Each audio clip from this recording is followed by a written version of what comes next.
Hello and welcome. My name's Corey, and I'm bringing you the first chapter of NewzSpace. NewzSpace! Today, the focus of our NewzSpace segment is on the Capitol siege. It was hard to pick any other NewzSpace event for this segment. For the first time since the War of 1812 and British Canadians infiltrating the White House to burn it down, we've had non-secure individuals storm the Capitol and compromise the security of a building that's supposed to be among the most secure on the planet. $750 billion a year in national security, and apparently they can't protect their Capitol building from local terrorists, protesters. Right. I mean, we decided to call it the Capitol siege. We debated, like, is it a protest? But realistically, it's a siege. Yeah, I mean, can't deny that. Yeah, I mean, I'm not as overtly political with my terminology, so I'm not opposed to the term siege, because I think that it does just... When you have lawmakers exiting the chamber and hiding in subterranean rooms in order to be protected, we're going to have to call that a siege, right? I've been through some of those tunnels, like going between buildings in the Capitol, but not into the off areas that they probably had to go hide in. Yeah.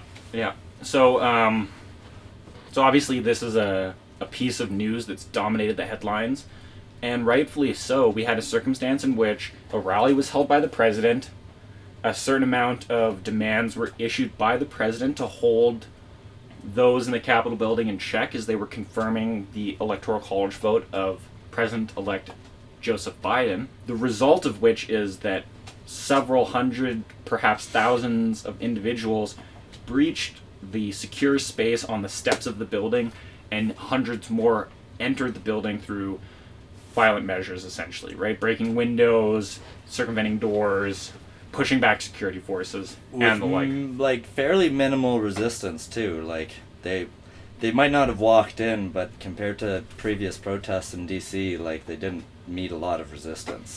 Right, and that's, I think, a big, significant event of this moment, where a lot of people were present and watching dutifully during protests during the summer in the same space held by people that were demanding racial justice and social justice reform, and they seemed to be met with a much higher degree of security and force in that moment. Even a militaristic response in a lot of ways. Yeah, and what's interesting about that is we've got this moment where we have to ask ourselves, are we upset because the government wasn't militaristic enough against them? Or are we upset that they were too militaristic the first time? Yeah, I mean, there's a balance for sure, but I've been to protests in BC, like for the climate change march, Climate Jobs in Action, on Trump's 100th day in office in Washington, D.C. Like, it was nice, it was peaceful, like, being part of a movement. I think, there's lots of good speakers there. The guy who did the the vice president, he lost an election a while ago. Yeah. No, I hear you. And I don't mean to, like, here's the point. I'm not a right-wing apologist by any means, but because of my position within social circles that are generally left-leaning, I find myself in a position where I have to make certain points of order that are less likely to be raised by those that are more concerted left-leaners. Not because I necessarily believe in one thing over the other, but that I believe in the conversation of points. And when we find ourselves with this Capitol siege, it's an interesting moment, right? Because I've been to previous protests, as have you. Yeah. I've been to protests against things like, like the economic forums, Davis forums, and stuff like that, where we get large congregations of the world's most powerful political and economic actors in place to make decisions. And I've protested against those events in the past, which would put me solidly in a non-Republican space, right? I'm an Occupy Calgary protester, okay? I'm not a Republican. Now, given that, there does seem to be a circumstance in play in which we're not holding all actors up to the same standards. They made it look really easy to be able to just storm the Capitol and essentially take it over. I think we're almost lucky it wasn't a lot worse than it was. Oh no, almost certainly. And again, right? Like this isn't the validity of storming the Capitol. It was building. still very bad. Don't There's get me no. wrong. There's no.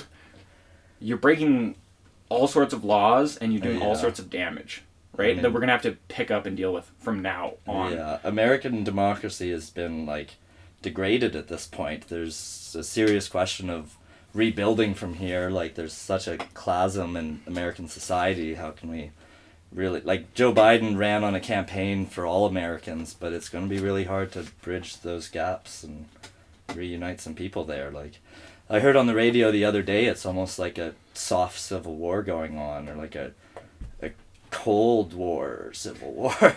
Like, yeah, and I mean, obviously we have reports that are currently out from the FBI that have raised flags in all 50 state capitals, as well as DC, pertaining to potential armed protests in those locations. it's already happened in Michigan.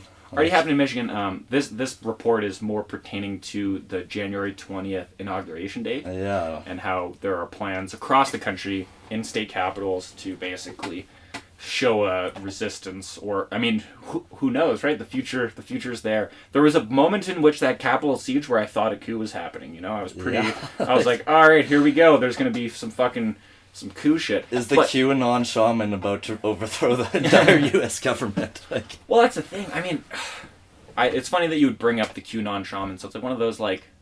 He's a meme that's going to go down in history now. Like, oh, certainly. What's interesting is it's like, okay, so. Like it's people like this brings up the conspiratorial nature of the group that we're talking about that sieged the Capitol, right? And I'm a conspiracy theorist, Yeah. you know? I love what really happened to JFK, and like even 9/11 there's some questions about, but you got to still stay grounded in some realistic rational thought of don't get me wrong, adrenochrome is really good, but at the same time you can't just go assuming that like half of the Democrats out there are harvesting like the emotional trauma of children. Dude, don't even get me started about adrenochrome. Don't even fuck motherfuckers. God, the internet, man. But this is the point.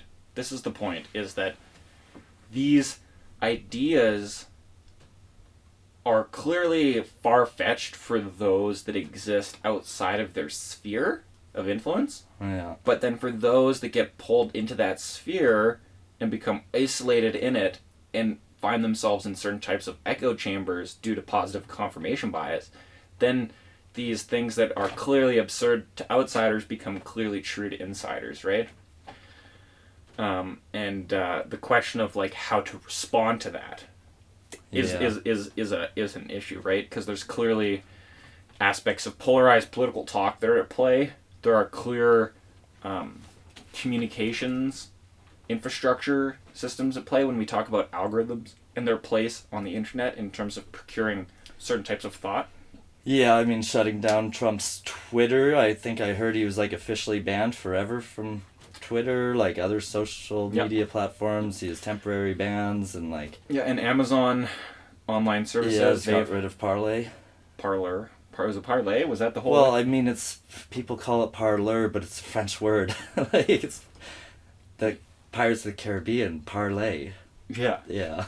yeah. No. I was just because it was an American app and everybody else was saying parlay. They probably refer to it as parlor. Well, because I don't think it's parlay. Oh, you think it's like a? It's like, think about a parlor. Like a barbershop parlor or something. Like it's a place to gather, and in the same sense that a parlor would be a place where you could speak your mind openly and freely. Like parlay. A parlay is a quid pro quo where you're making. I think parlay just means to speak. Is it? Or a parlay is French. Yeah, exactly. Yeah. That's why I would call it parlay, but I guess. Oh, okay. Well, but, I mean, and then again, right? Like that could. I mean, either way it works. You could make sense of it either way. As a French speaker, I'm down with it being French. It seems like it's an American linguistic thing, I suppose. Yeah, I guess I just didn't associate an American startup company with utilizing the French language, like we're talking about the country that renamed French fries to freedom fries because France didn't decide to invade Iraq, which we've since determined did not possess weapons of mass I mean, you're destruction. saying a country renamed it, but really just a few restaurants, different locations. They still call them French fries in most of the country. They're still French fries, yeah. Yeah, we're also still talking about, like, the country that, you know, is based on liberty. The Statue of Liberty was a gift from France, even if America didn't accept it at first. Yeah, didn't they demand that the French pay for build this? a podium for them? And, like, they're like, well, where are we going to put this? Like, yeah, they didn't particularly want to be involved with the French if they didn't have to, but, you know, Yeah, as long but as I the mean, British were there. the French started those ideals of liberty, and the French Revolution Totally. seems to be happening now in America almost and around the world. Totally. But drawing it back, right, it's talking about the event, talking about these issues of, like, free speech and private ownership and terms of service. There are a few questions that kind of, like, fall out of this event, particularly regarding, like, the security apparatus at play at the Capitol. That's probably the most important question, because we do have, in a short few days here, still planned President-elect Joe Biden to be inaugurated with Vice President-elect Kamala Harris at the Capitol building, the same site as these protests. I mean, as you saw in the protests, there were members that had broken onto and occupied stands next to the Capitol building, as you could see to the right of the South Side Siege when you were looking at videos. The reason that there were canvases erected there with people able to occupy was because they were already setting up for the confirmation of President-elect Joe Biden in that very space, on those very steps. And so we have to ask ourselves, if they're unable, if they, the security apparatus that protects the space, are unable to secure the space for the Senate and members of Congress, how much faith should we put into their ability to secure the space for the inauguration? I mean, I would have to assume that the security forces in DC will have more, like, they won't just stand down during the inauguration like they seemed to do during the Capitol siege, but I mean, DC has more police than any other city in at least America. Like, from being there, I think I remember hearing they have like 20 different police forces in DC alone. And so I'd imagine that there would be a better coordination. They won't let anything happen. But there's still that serious question of, like, what about all the other state capitals that are happening the same day? Yeah, well, that's it's a really important point, because when you expand the security net to incorporate all of these state buildings, right? Like, I'm not calling into question state security apparatus, because this event that previously occurred didn't occur in a state capital, right? It occurred in the District of Columbia, in the national capital, and it was a national security failure. Not to say that there aren't clear risks at play in all the state capitals. My question really draws back to the fact that the writing was on the wall already on the day that the Capitol siege occurred, right? Like, there were, leading up to that day, there were all sorts of indications that a higher degree of security response was going to be necessary.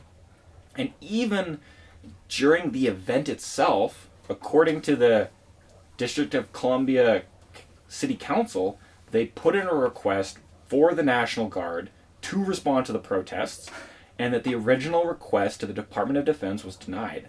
And then it was only half an hour later that National Guard started being sent out, and at that point the Department of Defense said that they had accepted the council's It makes you think recommendation. they had some higher orders to deny it, but they had to come to their senses maybe and still show up. Well, I mean, the thing is like, it depends on, it infers two things. Every event always infers two potentialities at least, if not more.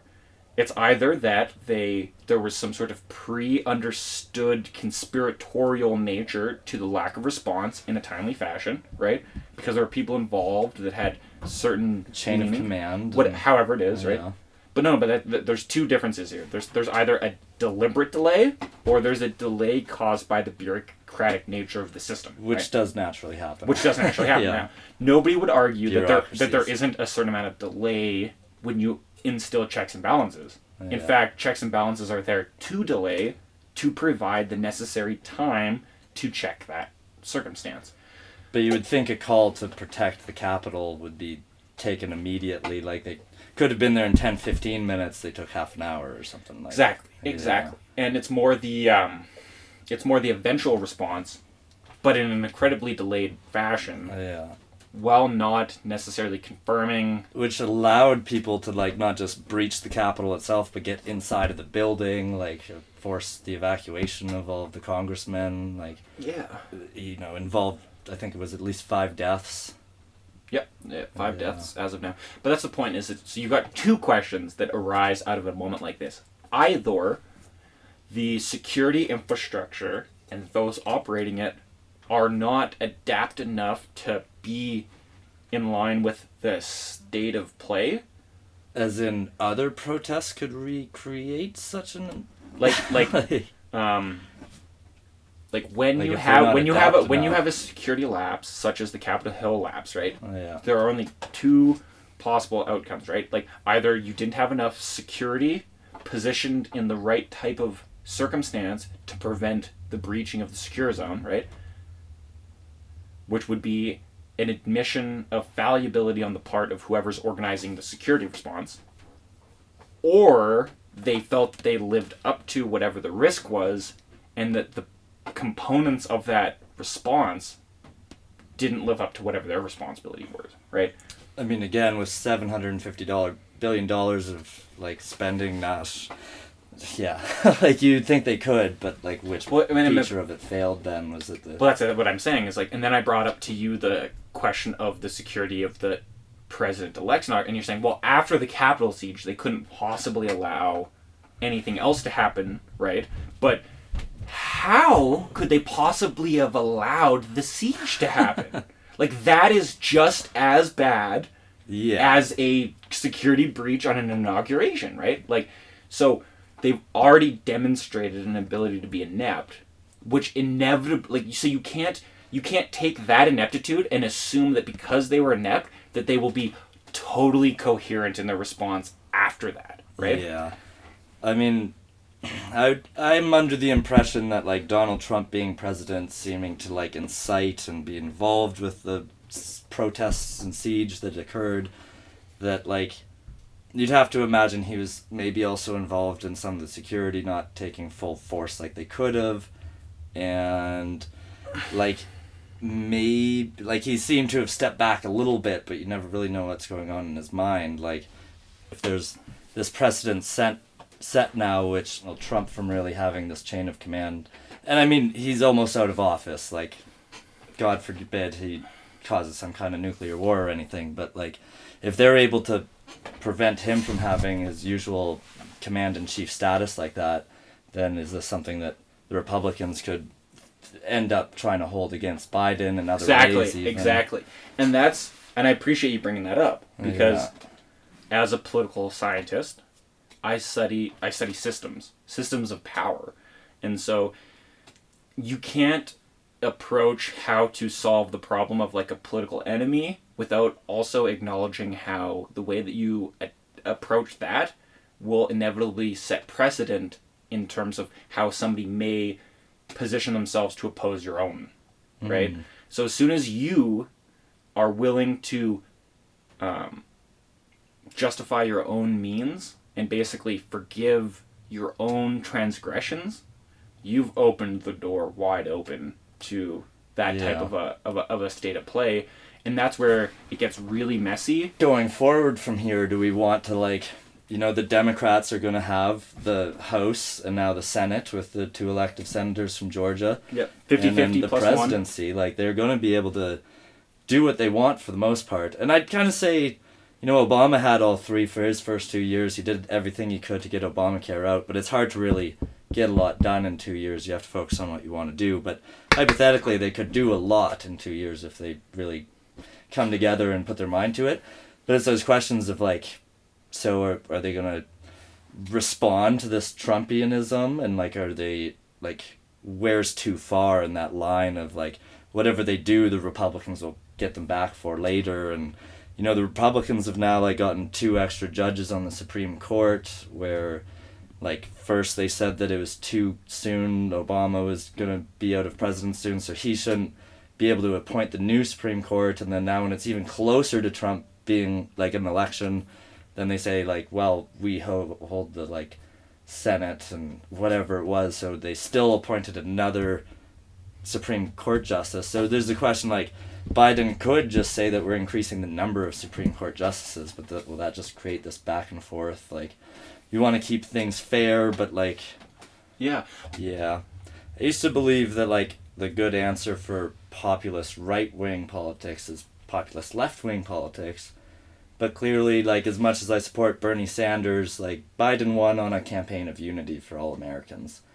And I guess, like, it'd be nice if we had more progressive left-wing things, in my opinion, but America's just, it's at a standstill. We have to meet in the middle where we can, and overall, like, I wish the best to Joe Biden.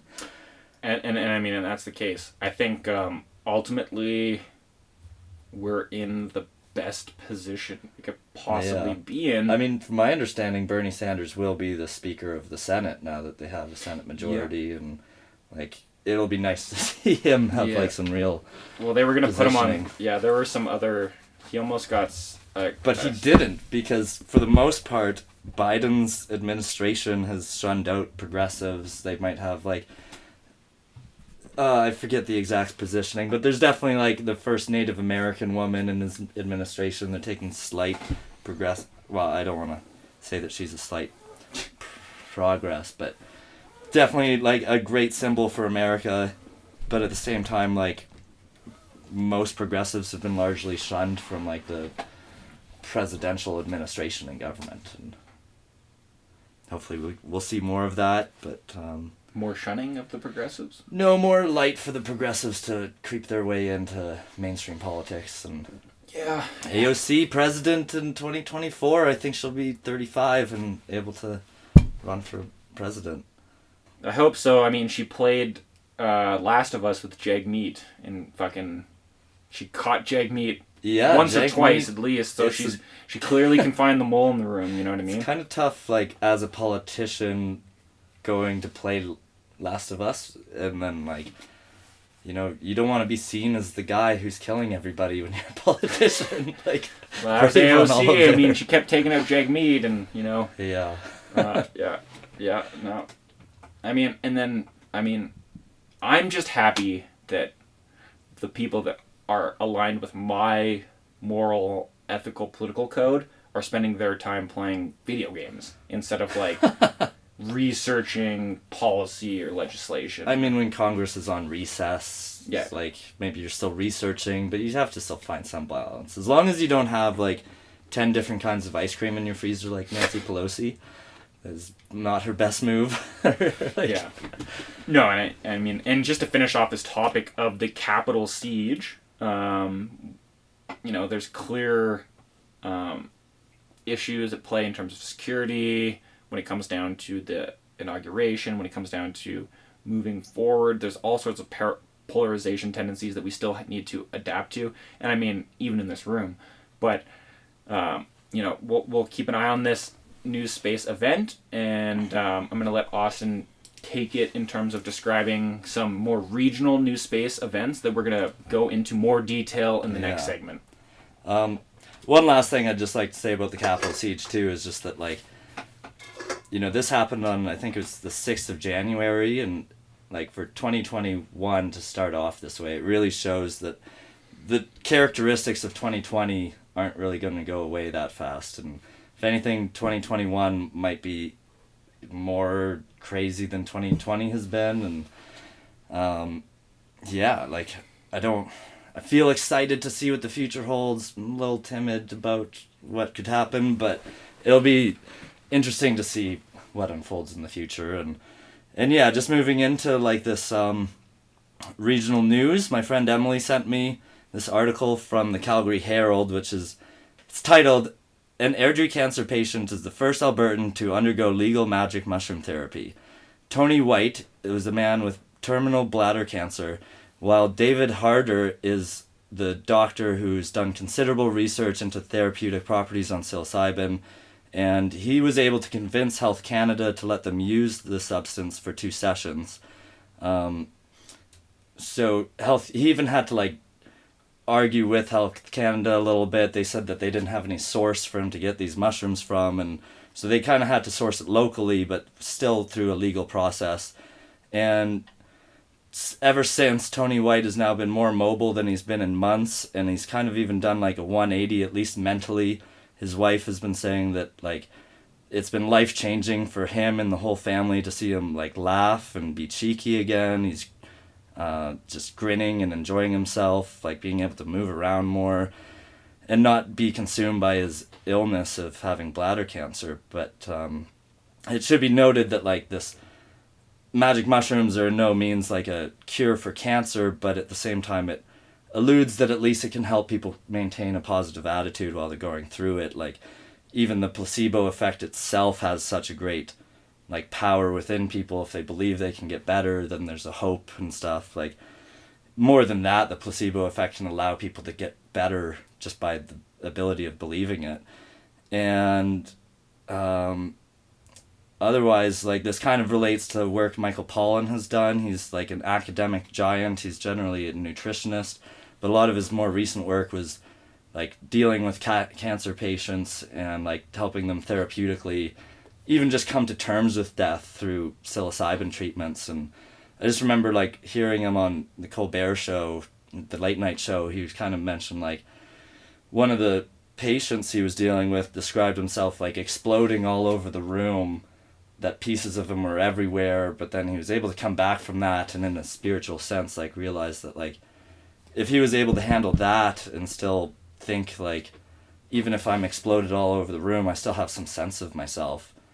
And that maybe that's just kind of what like an afterlife could even be, is you might not be there anymore, but it really helps you come to terms with if you have to deal with death in like the short term, in the near term, and then be able to realize that it's not the end of everything, that you can still enjoy the time that you have. And there was also Magic Med Industries has partnered with the University of Calgary using synthetic psilocybin to research its healing powers for mental illness.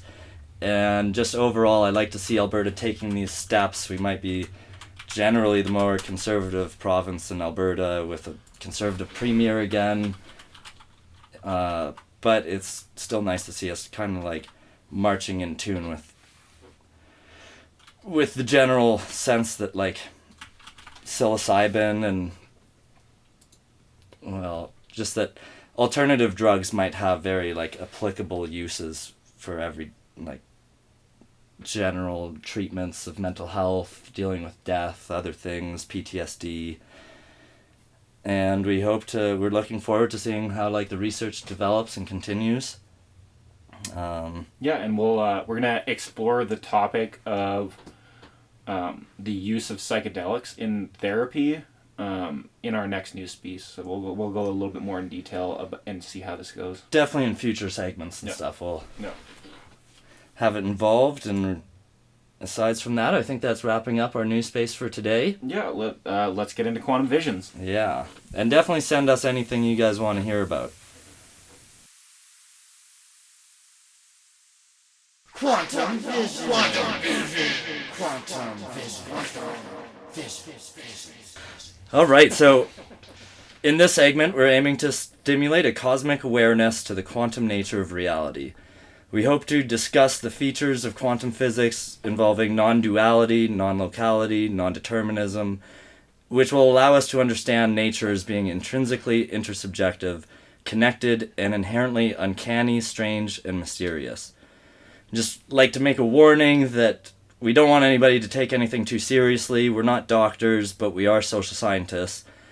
And I'd like to preface this by saying that I've been researching quantum physics for like over a week now, and I'm more confused than I was before I even started. Like I kind of thought that I knew some things about quantum physics, but apparently like I just didn't even know what I was getting into still. And I suppose, you know, that's what learning really is opening new doors of perception and wonder. And like every time you learn something, there's 2 doors that open for you to learn more things. But you know, at some points while I was like researching this, I could almost feel my brain bleeding. But I suffered through all of this so that you listeners won't have to. We're going to try to just come at this through like explaining things in simple terms. We won't get into math too much at all. But yeah, this is going to be a reoccurring segment, and we hope to like go in deeper in future ones. But for now, we're just going to start off saying that like I kind of came up with the idea of doing this segment through a thought I had years ago, even just relating like what really is like the meaning of atomic and nuclear and like the etymology word meaning of it. But it made me start thinking about how like with the creation of the atomic bomb and nuclear physics, this kind of symbolized humans conquering of the physical world, and with the ability to harness energy from matter itself, this allowed us to create nuclear power and fuel the needs of our planet, or also have nuclear bombs and destroy the world as we know it through nuclear fission. But now we're really verging on like a quantum age, and quantum physics was even involved with like the math and science behind making the atomic bomb itself. Like quantum physics is in some ways proven without a doubt, like quantum entanglement and quantum mechanics. It's just theories of quantum mechanics on how to like different theories saying why quantum physics works the way that it does. But generally, we know for sure that in this quantum age that we're verging on, it's like a quantum age of information and connection based on deeper elements of physics that involve non-duality, non-locality, and non-determinism, which we're hoping to shed light on for our listeners, to suggest that if these are inherent natures or inherent aspects of nature itself, that maybe these are kind of tenets that we should live by in regular everyday occurrences and our lifestyles. But so I'd also just preface this by saying that like the principle of non-duality can kind of illustrate an intersubjective superposition that like we'll get into it more, but that if there's like a wave particle duality and like a particle is both a wave and a particle at the same time, this creates a superposition where this is how quantum computers run, in these superpositions of being a 1 and a 0 at the same time. And that like through this non-duality, like it seems dualistic because it's a 1 and a 0, but it's really both, so it's non-dual. And then we have the non-local aspects of quantum physics, where like things at a distance seem to be entangled with an instantaneous connection through time and space that generally breaks Newtonian laws of physics and Einstein's theory of relativity. The speed of light can't be breached, yet these like quantum particles or waves still seem to be connected through time and space. And lastly, just non-determinism, where like properties of quantum physics seem to be quirky, uncertain, and uncanny. So we really have to ask ourselves, like, what are we talking about when we're like quantum? Like, it's so complicated, but it really comes from like the etymology of the word quantum. In Latin, quantus is how much. And Max Planck first suggested that like electromagnetic radiation would be composed of discrete bundles of energy called quanta. And Einstein later used this to say that like light waves themselves could also be composed of photon particles, which, so he kind of took the idea of quanta and just called them photons, which kind of started this whole quantum revolution in physics. And it really begs the question that like if electromagnetic waves and light itself can be composed of particles, then perhaps even particles could also behave like waves in this wave-particle duality. So in physics, they kind of were debating for like since like the turn of the 19th century, and electrons themselves, they were confused on whether or not like they were acting as a wave of energy or a particle. And so Heisenberg and his uncertainty principle, for all you Breaking Bad fans out there, you know, Heisenberg is the man. And anyway, so his uncertainty principle states that the physical properties of position and speed can't be measured or defined with precision at the same time. Like more accurately, you know the speed of an electron the less likely you know its position or location, and vice versa. So this almost signifies some non-determinism in quantum mechanics or quantum physics, where subatomic particles have a superposition where they act like probability waves more than like an actual particle with determined Newtonian principles. Now, this uncertainty principle describes an uncanny and unpredictable nature to quantum physics and a world that is inherently quirky. So from there, we have Schrödinger, who came up with his idea that, like... Sorry, not to interrupt you at all, Austin, but who was Schrödinger and what's important about him? Overall, Schrödinger was like one of the more influential people in quantum physics. He came up with like a more elaborate equation to show that, like, you know, if you have an electron or a quantum particle, like, the equation would almost ask, is it a particle or is it a wave? And then his metaphor of Schrödinger's cat, it's kind of saying, like, if you have the cat in a box with some poison or something, like, after a given time, do you know if the cat is alive or dead? Like, can the electron exist as a wave or a particle? And he made his metaphor of the cat to say, like, there's no way this cat can be in a superposition of being alive and dead at the same time. This just doesn't make sense. There must be something missing in the physics. But the more that quantum physics has, like, really been proven over and over again, suggests that electrons really do exist in this superposition where they're alive and dead at the same time, or they're a wave and a particle at the same time. And so it gives us this perspective where electrons are in a superposition where, as a wave, they're really everywhere possible that they can be, and that this goes along with, like, other subatomic particles in general, and, like, particles themselves. Like, maybe the electron obviously behaves as a wave, but deeper down, maybe the protons and neutrons are also just composed of waves themselves. And wave-particle duality isn't just that waves behave like particles, but that particles can also behave like waves. So in the sense of that, like, an electron is really a fuzzy wave of possibility. It's in a combination of every possible place it could be, and it's only when we measure its speed or location that it really gets these defining things. But as we discussed with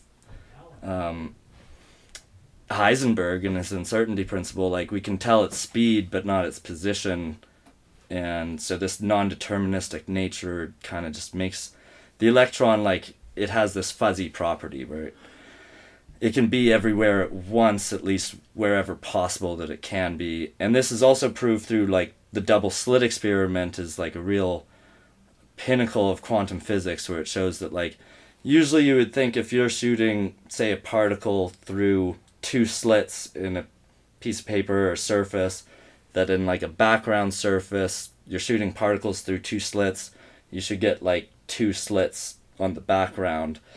But if you shoot a wave through it, then it'll have an interference pattern, and you'll have, like, 5 or 6 kind of highlighted areas. But so when they try this with photons and electrons, they're looking for, like, they assume there's a photon, it should act like a particle, the electron should act like a particle, but it acts like a wave. And when they really dive even deeper to measure, like, how is a single particle of an electron traveling through two slits to make an interference pattern, they see that it breaks. I mean, it would usually break down into the superposition and be everywhere at once and act like a wave, but when they're measuring it to see it travel through the slits, it'll actually come together in, like, a wave collapse function that physics refers to, and then it acts like a particle. So when you're measuring it to behave like a particle, it will behave like a particle, and you'll just get two slits behind the surface. Rather, when you measure it to be a wave, it'll act like a wave.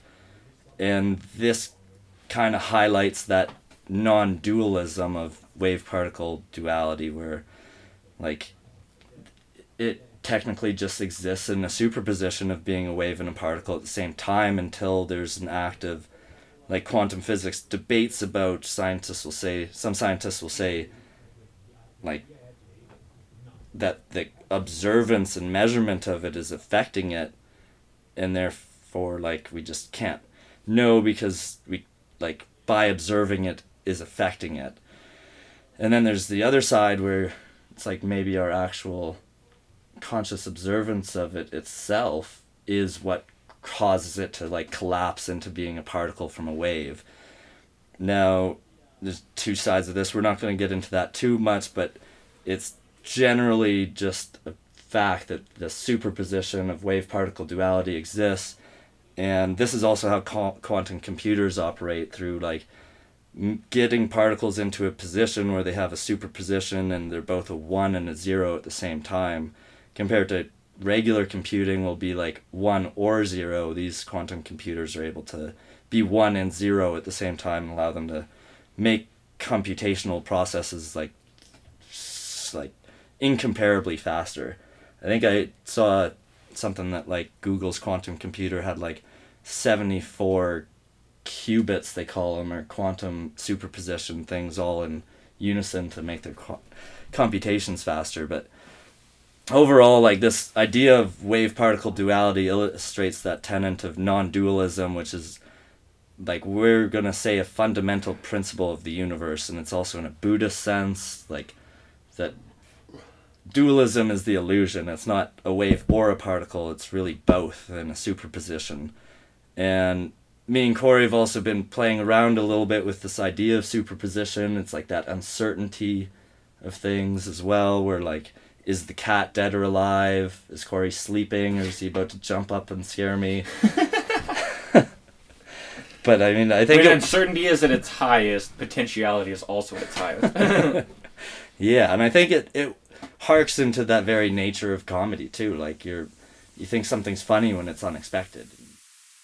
Our final vision in this segment involves quantum entanglement, and what Einstein referred to as spooky action at a distance, with particles affecting each other non-locally, breaking those space-time, like all the conventions of relativity. But yeah, when I was researching this was when like my brain was really hurting, trying to like understand some of those deeper, finer parts of like the experiments involved in eventually proving quantum entanglement true.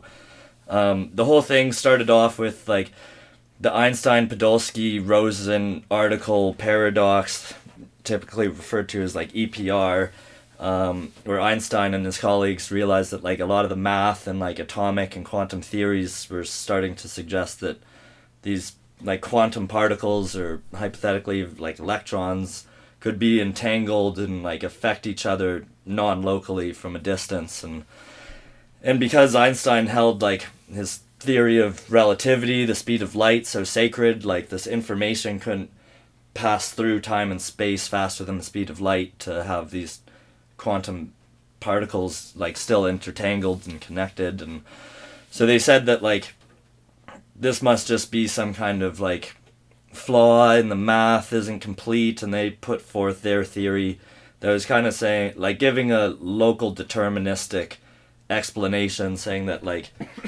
it's not that they're connected and affecting each other at a distance, but that these particles are just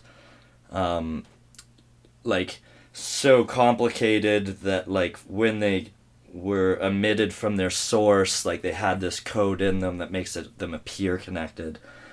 Niels Bohr, who created the kind of atomic model of physics with like layers of electrons flying around, or like energy levels of electrons within the atom, like him and Einstein were in a big debate because Bohr did believe in like the quantum mechanics aspects of like quantum physics and disagreed with Einstein. And an Irish physicist named John Bell eventually created a testable theorem suggesting that like electrons could be measured to show if quantum entanglement exists or if the EPR was correct, depending on like the randomness of the electrons going through a filter and recording their polarization to tell if they were still connected and like showed the same polarization after being emitted from the same source and passing through a filter. Hypothetically, if they were connected, like it would show more random results than what like Einstein's theories and explanations would explain. And like John Bell created this kind of theorem that would prove one right or the other, and like years later John Clauser was eventually the first to complete a Bell experiment. proving quantum entanglement has to exist. And there was some debate about like whether his experiment maybe had like unconscious human biases that were involved in the test, and like, but it's been replicated time and time again, like over and over. Even in the last 5 years, I think it is, they had the experiment reproduced where the filters were being controlled by like the light radiation from quasars randomly selecting how to filter these electrons compared to just like humans making it as random as we possibly could. But the experiment still proved that like the randomness was too great for Einstein's theory that these things have like some local determination, and that like Niels Bohr's theory of, well, at least like quantum mechanics in general had to be like a true element in life, or at least not life but nature and the universe itself, which hints at that, like this final tenet or vision of quantum nature being that there's like non-locality, which is an inherent part of the universe and reality, that like quantum particles can appear connected at a distance or are quantumly entangled, and that like by suggesting that like if there is this kind of like connection between things across space and time, then like maybe we should take that into consideration in our own lives and realize that we're not just in this locality of our like physical existence, but that it can like spread out even deeper and further. That we're all connected, we're all made out of space dust. Like at one point the whole universe was like in a pea size thing before the Big Bang happened, and since then like we've just kind of exploded out into this wild wacky universe that we live in. So just to cover the bases over what we've covered in the show today is that like, you know, quantum mechanics has opened up a vision of quantum nature that involves non-locality, non-duality, and non-determinism, and that these physics rely on tenets of non-duality. Like the tenet of non-duality really illustrates an intersubjective superposition that quantum particles exist in, that physical particles, like if waves are made up of particles, then particles are also made up of waves and energy. We already know that E equals mc squared, but like... Do you want to, just for the sake of our audience, do you want to go into that term intersubjective just a little bit? Yeah, so intersubjective, like, in the sense that people have like a subjective experience of the world that they live in. Sometimes people might say like they believe that something is objectively right or wrong, and then intersubjective is almost like experiencing the same objectively experienceable thing as somebody else, or like you're subjectively experiencing something and so is somebody else, and that's the... You could almost say like watching TV with somebody is an intersubjective experience. Yeah, you're both getting the same... This two separate subjects experiencing the same phenomena, and the inter is where they relate in terms of like agreement of that phenomena or whatever. So you could have two people that expunge a worldview that's objective, that is intersubjectively related, but is still it's like, yeah. I like to think it's that deeper layer of like, we're trying to say that, you know, the atomic age of objectivity is over, and we're in this quantum age of like postmodern subjectivity and like people's relative positions.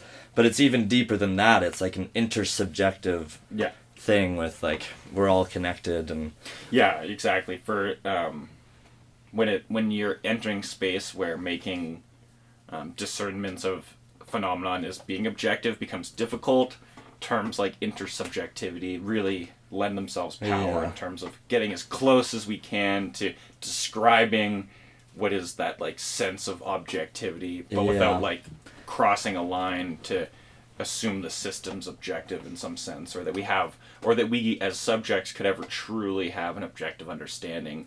if we deny the real ability of objectivity, like subjectivity itself doesn't go very far to just say that like I'm subjectively experiencing my universe, you're subjectively experiencing your universe.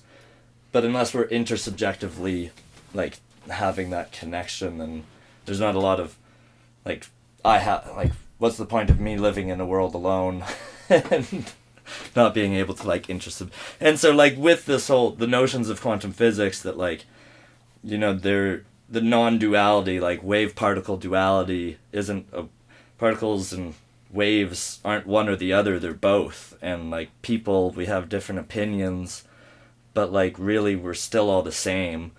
Like yeah, all the dualisms of the world and society, like they all dissolve into that like true humanity which we all share, which it involves a superposition of all of like the diversity that we also have in life. And then yeah, just going along that we have like non-locality being like entangled with instantaneous connection through time and space, which like as much as this breaks conventional physics, it's an inherent part of like our reality in quantum physics. And so that's just something that I would like to like imagine, at least, that we are all connected, and sometimes it feels like we're reading each other's minds, finishing each other's sandwiches, breaking each other's brains.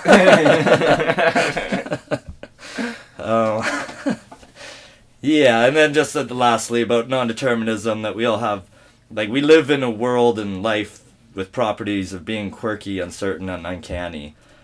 And that kind of covers, like, the basis for today's episode, but in future episodes or segments of Quantum Visions, we're going to want to cover topics of, like, the holographic universe, go into more on, like, quantum computers, quantum biology, other theories like simulation theory. We like cover string theory a little bit, some quantum field theory I'm a big fan of, E8 and emergence theory.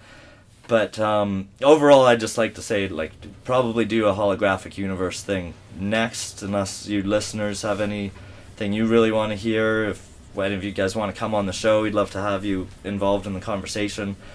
And I just want to, like, just get a little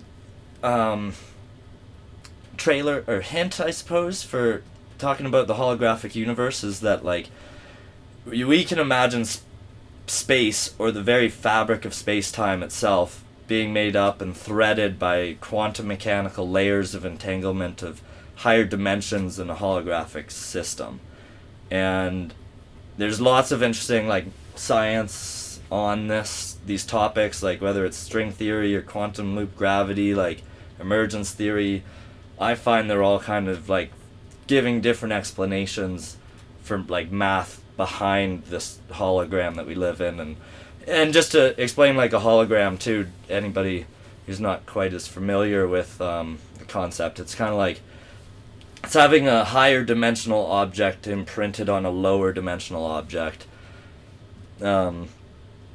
Generally, and you would be able to interpret, like, often, like, the information is scrambled, but from the lower dimension you get, like, insights from the higher dimension. Generally, when you have a hologram, like, if you cut it in half, you have two pieces of the whole instead of, like, a top and a bottom of the whole. They both represent the whole in themselves. But otherwise, I guess we'll just kind of, like, get into those kind of things more in future episodes. I know Corey is a big fan of simulation theory. Not a big fan, but I find myself between a bit of a rock and a hard place when it comes to the thought pattern that you have to put behind some of these paradoxes. I love paradoxes. They're great. They're very good orientating devices in terms of helping you analyze some of the shortcomings of your idea sets or where potential areas of growth could be. But if you're looking for hard and fast answers, you're not going to get them out of paradoxes. Yeah, I mean, do we all live in a matrix? Because sometimes it seems that way. But if nature's holographic, is the hologram, what iteration of the hologram do we what's find behind the ourselves? hologram? are we living in the hologram of a hologram? I How many mean, layers of hologram? and like, there's a question of like, is this hologram created from a computer, or is this just like the fundamental nature of reality itself? Right, exactly. Can we escape through like, the the probability of us being in a or like a simulation is pretty high. Like the chances of aliens being out in the universe is pretty high. But that's what I mean, right? It's one of those. But it's all relative to how you're able to set up your pros and set up your quandaries, right? Yeah. I mean, as much as it seems like the universe is made out of like quantum bits of information and such like that, like in a non-dualist system where everything's connected, and like in some ways I almost like to relate those like Buddhist Hindu notions of like tantra, that we're all just male female energy that like vibrates in the universe, but like who knows if it's like tantra or quantum computers who are really like... Well, I think it's right, and it's likely everything's touching on or aligning with a pre-existing energy, and that that's where you find these cross currents of similarity and sameness, where there are divergent descriptions, there are divergent definitions, but the reason that you're seeing largely similar, like systematized, like views on a lot of these aspects is because there is a pre-existing, predated, like circumstance that we can orient towards, and it wouldn't be surprising that we would feel that orienting pressure, and that you would find that across a wide breadth of like areas of thought, right?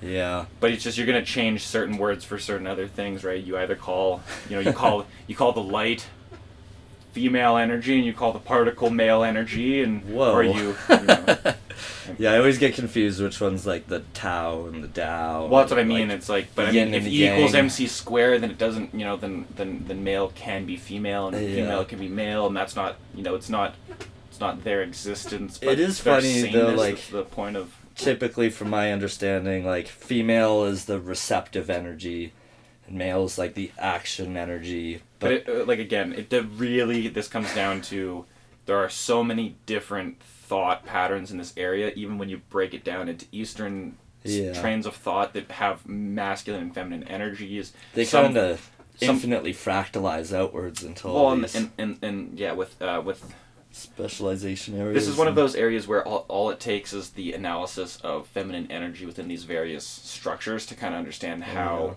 massively we can interpret seemingly similar things in different ways, because females are represented, or feminine energy within Eastern oriented thoughts can often be described as either like powers of creation or powers of destruction, right? Like there's that kind of Kali idea. Like, are you is it the birth? The mother of creation is also the creator of destruction.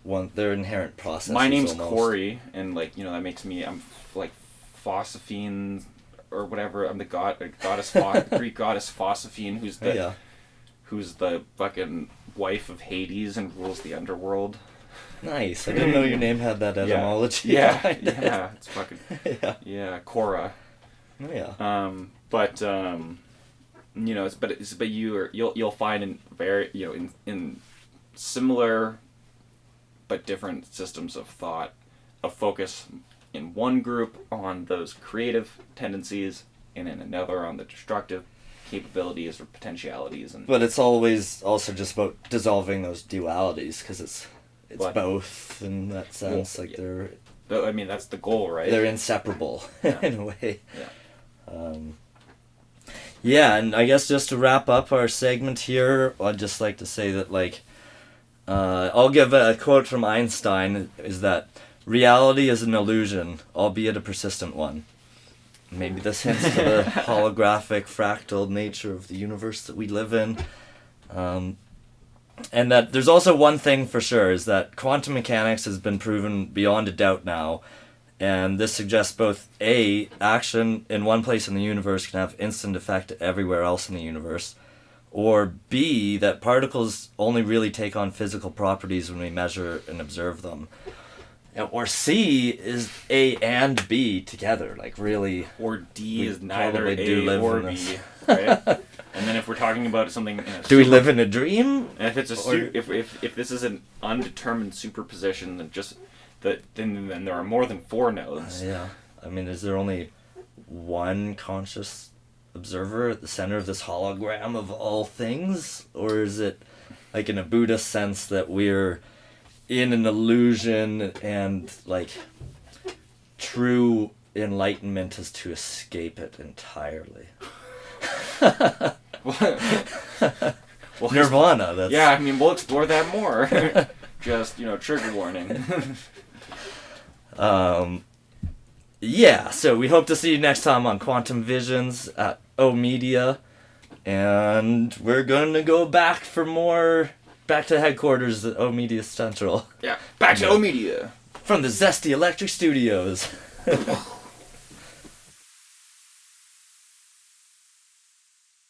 Alright, thanks guys. Happy to have that. Our first segment on Quantum Vision sounded great there. I'm referring to ourselves as guys. but- yeah, we're back in the Zesty Electric Studio.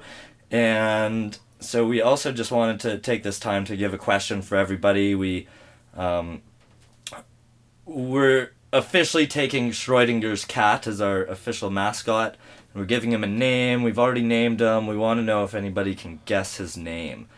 And so we're going to give one hint for this episode, is that it pairs really well with steak. And this is also a name that we've given this cat. Like, it's not something you're going to find. I looked it up. I don't think this cat has a real name yet. And so we're taking the liberty of naming him ourselves. Yeah, so something that pairs really well with steak. If any of you guys have any guesses, we'd love to hear them. Yeah, what is Schrodinger's cat's name? Pairs Yeah. well with steak. Yeah. If we don't get any correct answers, we'll drop another hint in the next episode. Yeah. And for our final segment this week, we are doing Magna Carta, which we are releasing as our quantum guide to the galaxy. We want this to be an evolving document to be interpreted and change over time. Like the Hitchhiker's Guide to the Galaxy, this is going to be a guide with a lot of, as a life guiding document for things involving activity, productivity, creativity, responsibility, community. We'll eventually have it include some various workouts, diets, routines for productivity and the creative process. Also just reminders for healthy foods, hydration, meditation, celebration, levitation. We're gonna teach you all to fly eventually with us here. And we want this to really be just something to help us battle the entropy and polarization of the universe and society, to help us all stay connected and grounded and as we go on living our lives. And we want to really keep it simple for the most part. We'll have guides for life and different activities, but we also want to have some really simple tenets, kind of principles to live by in a way. But we're going to keep these really simple and try not to overcomplicate things at all. But for this episode, we're just going to start off with those tenets of non-dualism, non-locality, and non-determinism that we hope everybody brings into their everyday lives. And in the future, we're going to be looking forward to maybe adding other things of regarding cognitive dissonance, confirmation bias, ad hoc reasoning, and other psychological phenomena, just for everybody to be aware of and to have a good foundation to act in accordance with in there. Exactly. I mean, in essence, it's going to be just a little micro constitution, good things to live by, for keep ourselves in mind. and our community, and our own little Hitchhiker's Guide to the Galaxy. Yeah. And we'll make sure to put in big bright letters on the one side, don't panic. And some of the first rules is don't panic, always bring a towel, drink 2 liters of water a day. If you don't know the answer, 42 is a good guess. But just kind of it'll be a little bit of a project on slowly carving out like what seem like fairly rational steps to follow, regardless of where you find yourself on the intersubjective spectrum. Yeah, to help you stay grounded. And I mean, like, just as we were really, like, coming up with the idea for making this podcast and, like, the creative process that it's been, like, at the time, like a month ago now when we were just starting, I was pretty good in a routine of, like, working out, playing guitar, having a shower, all within the same, like, hour or two. And, you know, just that was having, like, big positive benefits for my mental health. And it's just those small things half the time. Like, I mean, drinking 2 liters of water is really going to be, like, it's one of those, I wish that I did it kind of thing. I try. Like, we're not expecting anybody to, like, meet all of our guiding principles or tenets or anything, but just to, like, we want it to be a nice reminder of just, like, the simple ways to live a happy life. Yeah, exactly. It's like, it's not, nobody lives up to everything that they can or should, or it's just more about, like, taking stock and really creating a system by which we can remind ourselves of the available techniques and tendencies that we can apply to help ourselves and help the people around us. Yeah. So if you guys have any recommendations, things you want to have us, like, add to Magna Carta, like our principles or tenets might be, we want to keep those more simple, but, like, if you guys have any diet or exercise routines, we could always add those to our guides. And, like, you know, I've done keto before, I've done the Master's Cleanse, like, I know they're not for everybody, but, like, I found some definite real tangible benefits from doing them when I tried them. And so we look forward to bringing you, like, different things and with the Magna Carta, and we hope to get some input and involvement from the community. Yeah, so get a hold of us. And with that, we're going to call it for today's episode.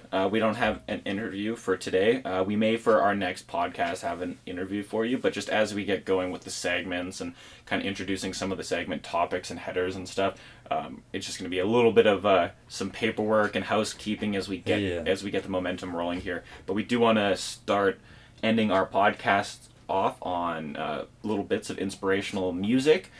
Today we've got an amazing piece from the 1970s. You're likely to recognize it even if you don't know the name of the band or the name of the song. It's titled Apache by the Incredible Bongo Band. And we'll see you next week, guys. Woo!